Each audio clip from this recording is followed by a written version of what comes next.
To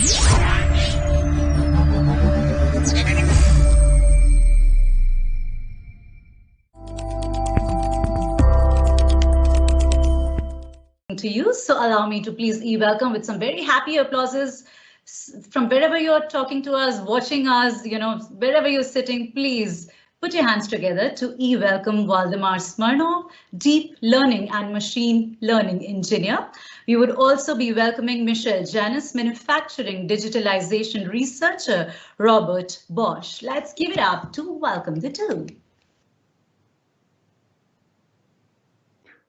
Thank you very much for the kind invitation and for us to talk about big data analytics and AI deployment in semiconductor manufacturing. So Waldemar and myself will be talking, so we're both working in the topic of manufacturing digitalization with slightly different focus points. And as you can see, we're working, or has been said, we're working for Robert Bosch in the wafer manufacturing plant in Reutlingen.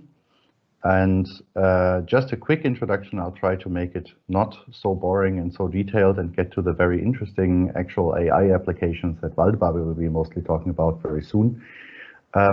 Just a quick intro. So what are the four business sectors at Bosch? In broad strokes, they are mobility solutions, so anything related to cars, but also e-bikes and similar.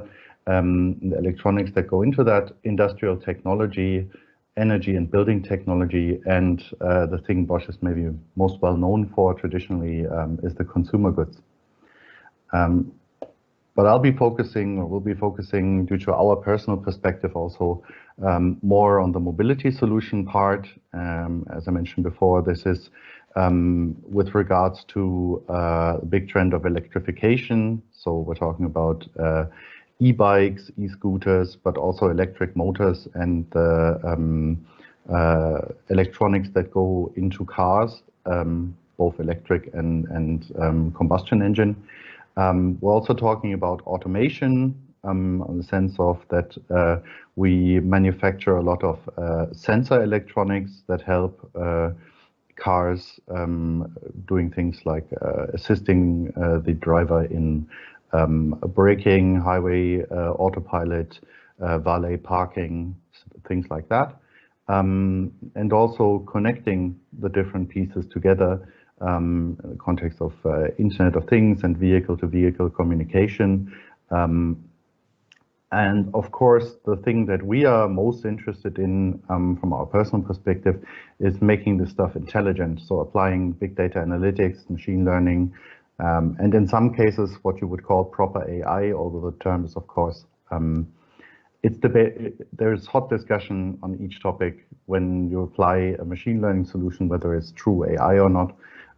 We will show you in a bit what we mean by applying artificial intelligence to the manufacturing process. And how do we serve those mega trends of the future? Well, the Bosch produces ASICs, so integrated circuits for logic, but also sensors for the automotive and the consumer market. And these sensors, we're talking about mainly microelectronic mechanical sensors, things that can measure acceleration, rotations, pressure, airflow, those kinds of things. And the whole semiconductor production network at Bosch, you can see the different sites really spans all around the world, with sites in Central Europe, but also the US, also in Bangalore and in Suzhou in China, for example. So it's a global effort with plants all around the world contributing to the final products that we then in the end produce. And how do we get into the picture? So Waldemar and myself, we actually work at this very nice building shown here, which sits in Reutlingen in the south of Germany. And our department works on the topics of whip flow optimization, a little bit of context for that. Semiconductor manufacturing, as I'm not sure everybody here in this audience knows, follows the workshop or the job shop principle. So you have different stations and a wafer where semiconductor chips are manufactured on travels through the fab or the factory across different stations and might visit the same station several times. And very definitely some stations are visited even dozens of times. And this creates a very complicated workflow, which needs to be parallelized for many different products and managed. And that's something that we provide with automated with flow steering. We also simulate how many wafers, how many chips will get through our fab in what time, and what is a relevant and sensible plan for producing different, distributing the different production capacities. But also since 2018, we are working on AI solutions in manufacturing and general research and development for the wafer manufacturing.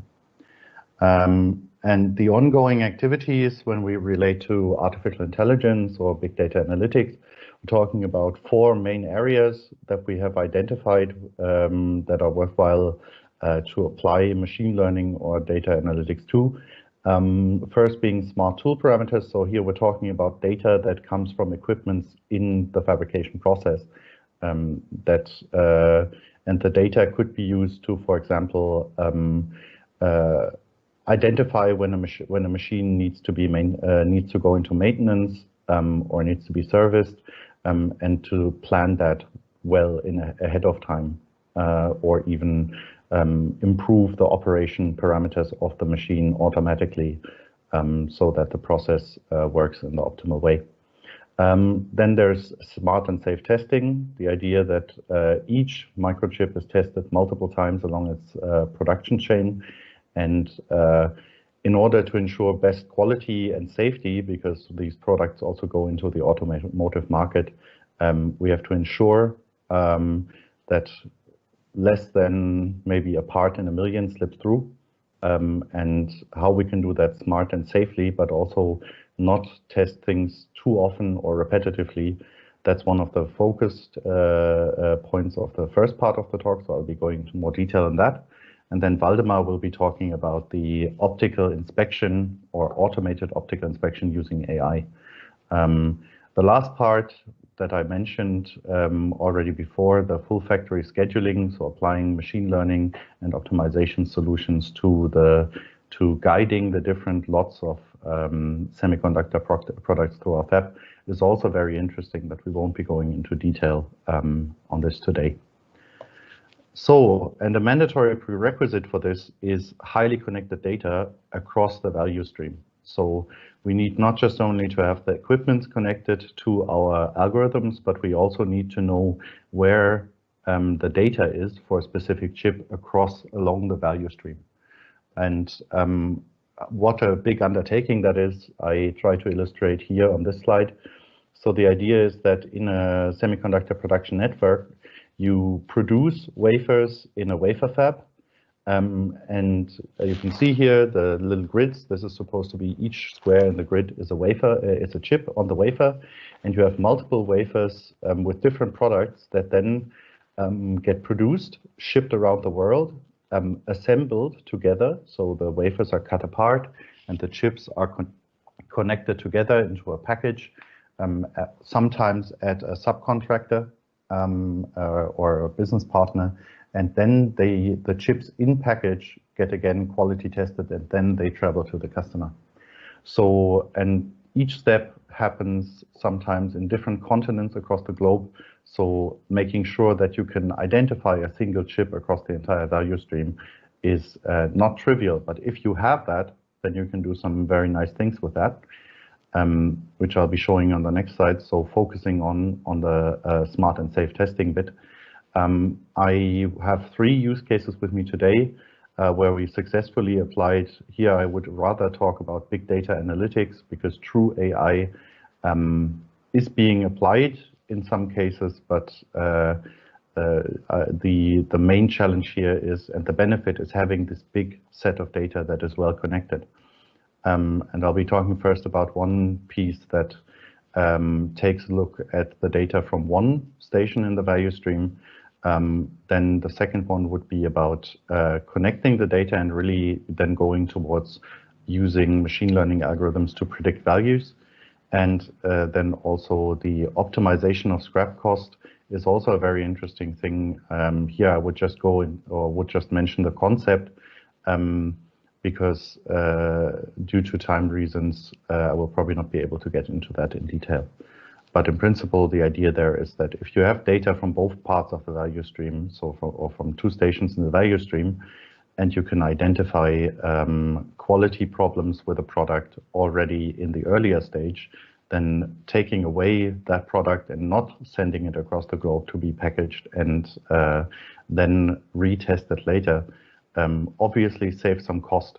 And there we're talking about then this optimization of scrap cost.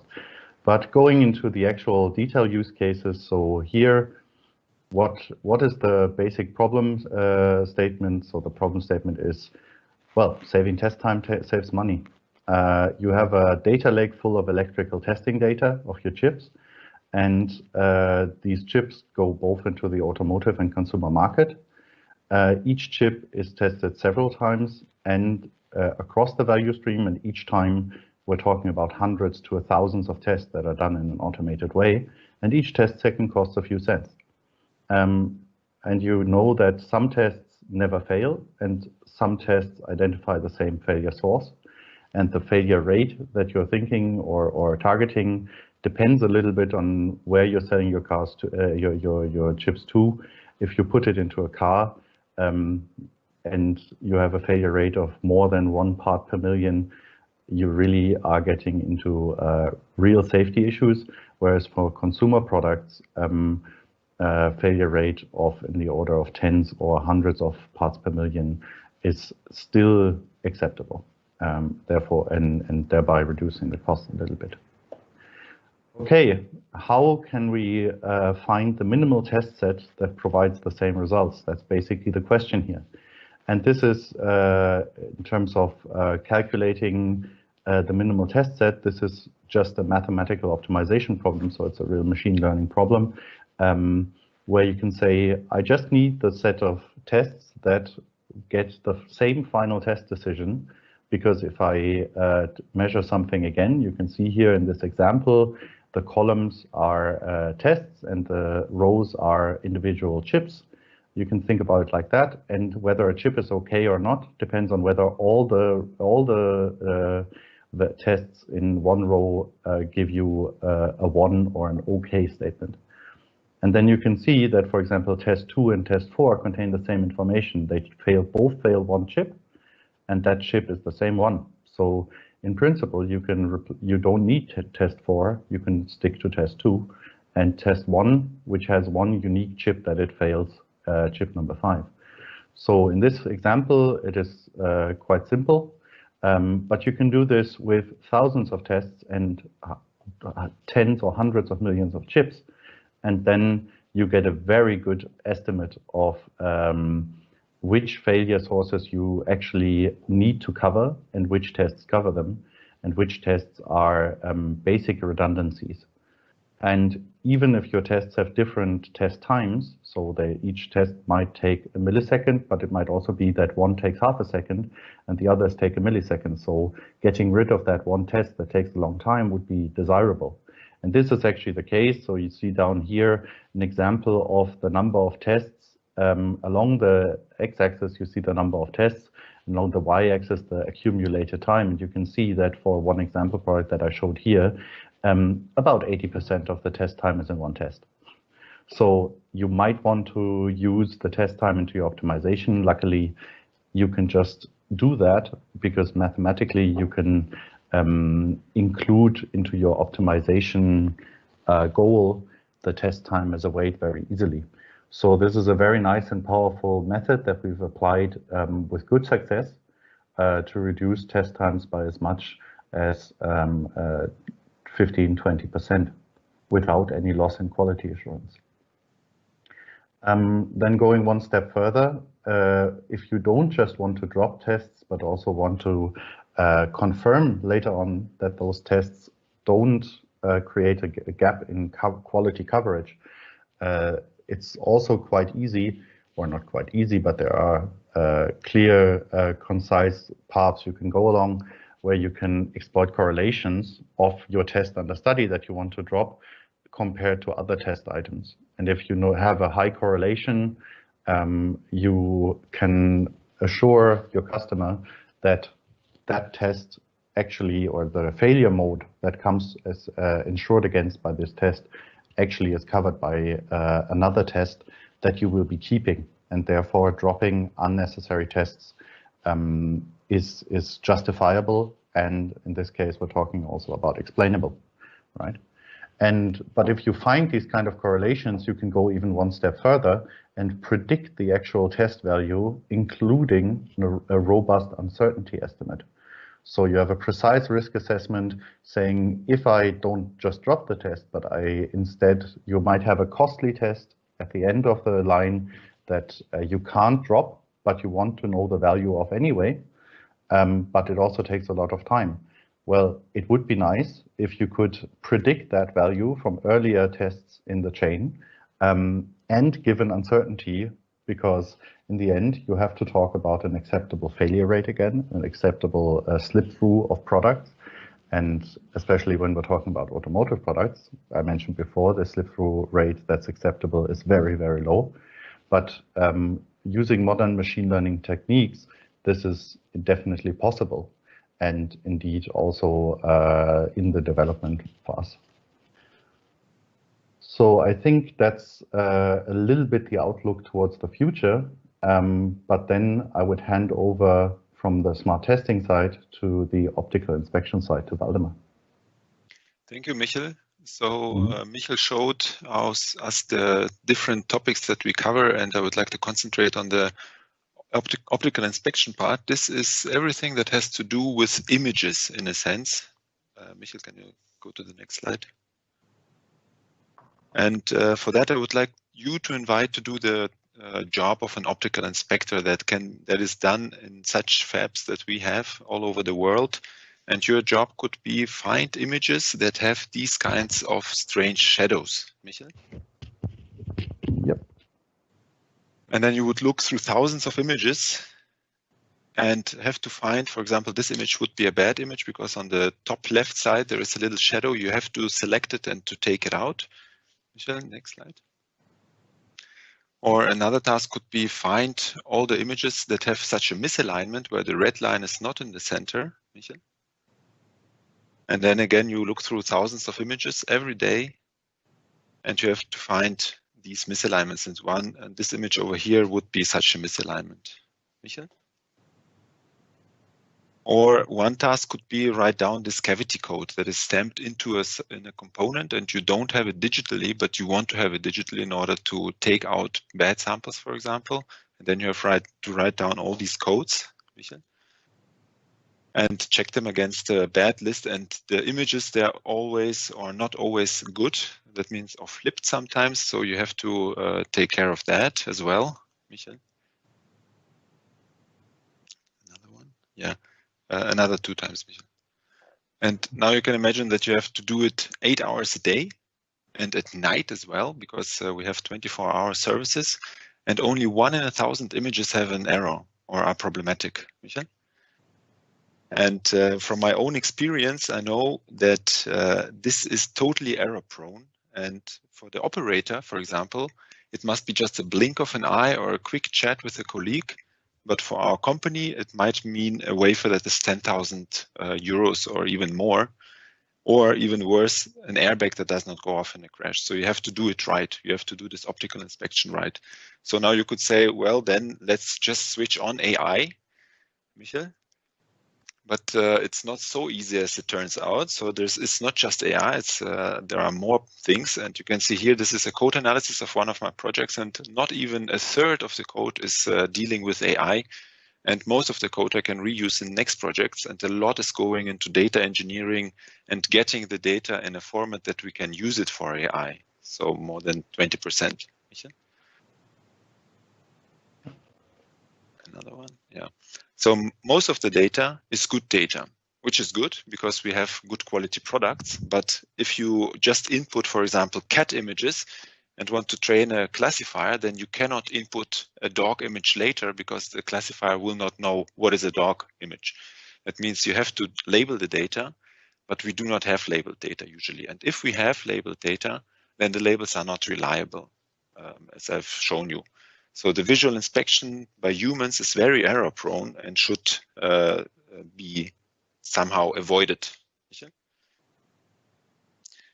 And the solution to this problem is that you throw anything at the problem that you have. And one of the things is the data pre-processing, getting the data in a format that you can actually train the neural networks or train AI. And for example, smart data augmentation, I will show you what I mean with that, and feature engineering. Michel? And if you have that, then you can generate a data set that is correctly classified. And if you have this correctly classified data set, then you won. Then you can train AI, and then you can implement AI solutions. Slide.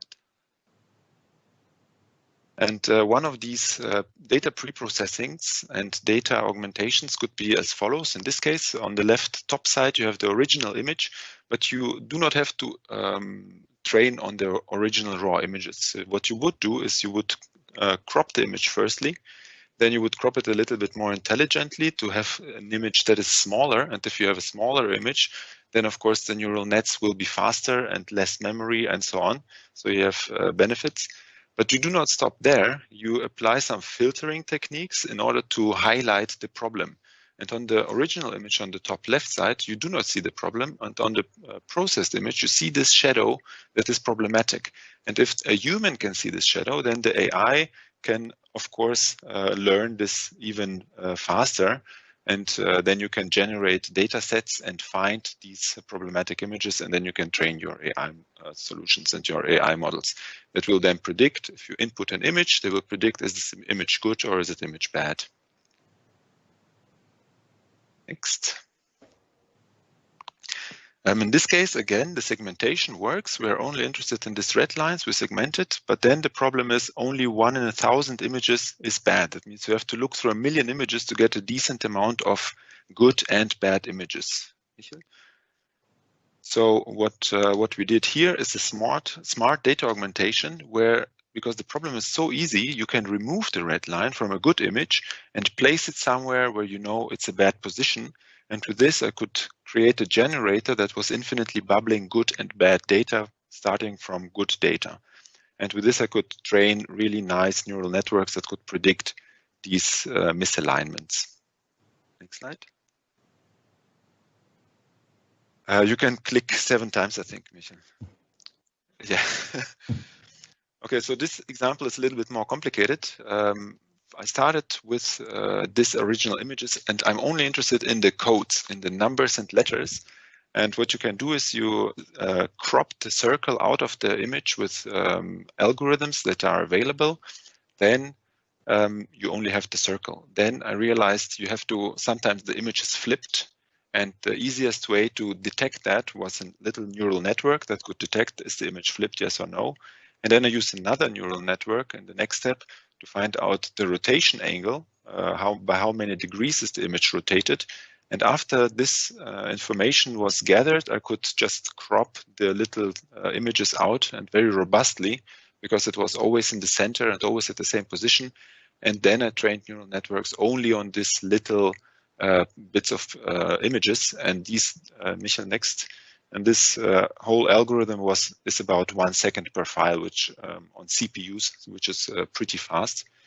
And with this, I had enough neural networks that could predict very nicely and much better than humans sometimes what the numbers and the letters were. Okay, next. So before I start to train neural networks, I'm doing feature engineering. So I try to somehow get the system started in order to get the data. That means I have this, the first step is to think, how can you prepare the data in order to use the data? And if you have that, then you can start training neural networks that you can use again to predict new data. And if you predict the new data, you correct the wrong images, and then you make this cycle of iterative labeling and you improve your models after each iteration. You retrain the models, and you do this over and over again until your models are so good that they can detect the images and predict answers better than humans can do. Okay. Another one. So in this case, rather than writing down this number and this code, the problem for me reduced to browsing through through images and looking, are there wrong classifications? For example, here are only 6s, and I have to find, oh, there is 1 9. I have to correct this and then retrain the models, and next time they will not do this same error again. So the problem complexity is reduced by a lot, magnitude. Okay. And in the deployment, so the AI part is not only training the models on a GPU cluster, but it's also about this retraining and refining the models, about this iterative labeling process, for example, and then you will get a data zoo, a model zoo. You have to version the data, you have to version the models. And Michel, then there are another things like getting the rights, acquiring the data, developing algorithms, and making a robust pipeline for the data, and so on. So there is a lot, much more in order to have the AI in a fab that is running 24/7. Okay. And then you will face real life challenges. If you have a project that is always running, is always on, then you will find images that are impossible, or that you thought were impossible. Or you will have problems like artifacts, or on the bottom you have an image with red, where the red lines are missing. But if you look in the top corner, you will see that the red line somehow got there. So it happens maybe once every year, such errors, but you have to take care that if these errors happen, that your program will still continue to run. Next. I think you can click 3 times or 2 times. Yeah, another one. Another one. And common problems are incomplete images or flipped images, or in the third image from the left on the bottom, you see the components was flipped, dead bug, as they call it. And the engineer said it's impossible, but when I showed them the picture, sometimes it will happen at some point. And then, of course, you will have software issues like memory leaks, and you have to maintain your solutions. Okay, Michel? So in the end, the final deployment in these 3 examples looks like this. It does not look like much, actually, but for me, when I see how the neural networks are grinding the data and working tirelessly day and night, and then with superhuman accuracy, it just makes me happy. So we have neural networks in the fab that are always running and predicting. Also, as I'm speaking right now, they're doing this. Okay, Michel? So we did not just switch on AI, Michel. It's another one. It's more than AI. It's you have to take care of a lot of things to really call it AI. Okay, thank you.